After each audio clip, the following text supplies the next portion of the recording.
Welcome back. The holidays are usually a good time to show our loved ones recognition and to say thank you. And often we do this by handing out gifts.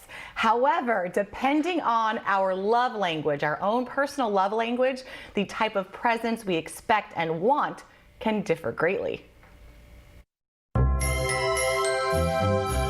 holidays are meaning a lot of different things for people because sometimes right now people may not be able to do what they are used to doing.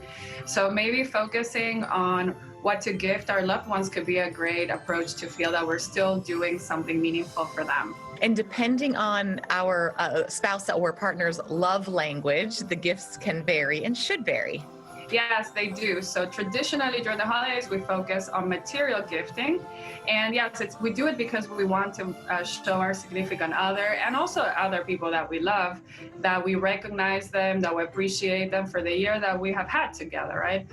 But another very meaningful way of doing it is to find in general the love language of this person. And this is a term that was coined by Gary Chapman in his book, 5 Languages of Love.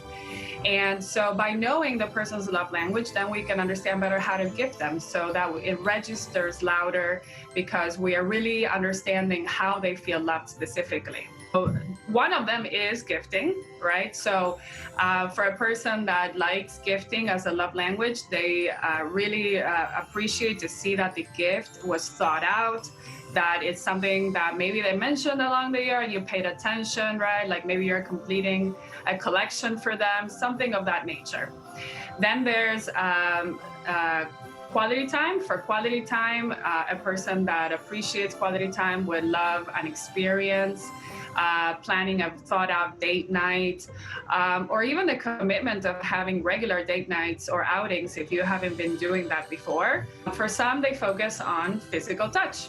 So this is a great one for a relationship when one of the partners focuses on physical touch. So a fun way of doing that could be through a coupon book, right? And where you are giving some sort of physical touch cues, a kiss, a hug, other ways of being physically intimate.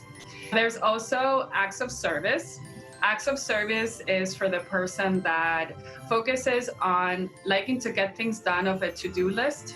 Right? A person that would really appreciate not having to do something that they don't like doing, maybe a chore or something around the house, or maybe taking the car to service, things like that. And finally, there's words of affirmation.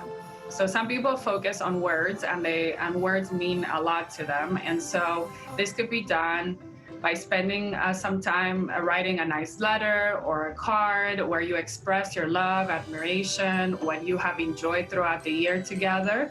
Or it could be also by finding some sort of meaningful message or phrase and engraving it in something. And what I love, Sophia, about these gifts is a lot of them, there's no monetary value. A lot of these can be handmade, thought out, just performed at home, which in 2020, this is what we need more of. Thank you so much, as always, for joining us on Six in the Mix. Thank you so much for having me.